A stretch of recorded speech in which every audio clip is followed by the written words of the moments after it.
Today I'm joined by Anne Bodsworth, the Chief Executive of Northampton's Women Aid. Pleasure to have you with us, Anne. Thank you, Carrie, for inviting me.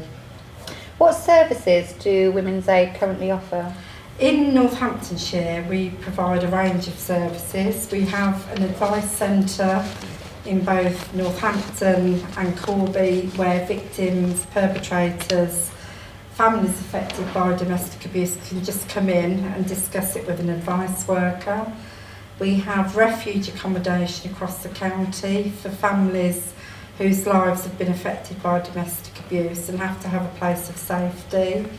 We run many groups. We run Freedom, Stay Free groups for women whose lives have been affected by domestic abuse.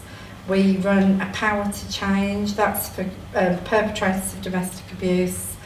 We run a change programme for young adolescents who have become perpetrators towards their parents. We run children's groups for children that have lived with domestic abuse. And we also run a programme called You and Me Mum, which helps mums who have experienced domestic abuse. It helps them to understand the effects it's had on their children. What is the volume of domestic abuse within the county? The current figures that the police have issued is 12,000 reported incidents of domestic abuse, but that only accounts for the ones that go reported.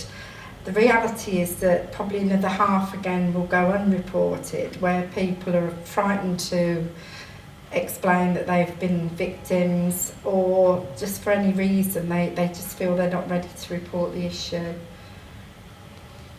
Given the cuts to local services, how will this affect Northampton's Women Aid? I think it will affect the organisation dramatically. There will be refuge closures. That will mean that 68 units of accommodation will not be available in Northampton, and I believe that it could possibly lead to lives being lost. The reality will be that people will be frightened to report it, so you'll see an increase in domestic abuse crime. I think we'll see young children and young people affected. The issues will just go under cover. There'll be more incidents that happen in the home. Therefore, I should envisage that more children will end up on the local child protection register because of the incidents and the impact on them. And I just see in general, we'll see us going back to the 1970s when there was no refuge provision.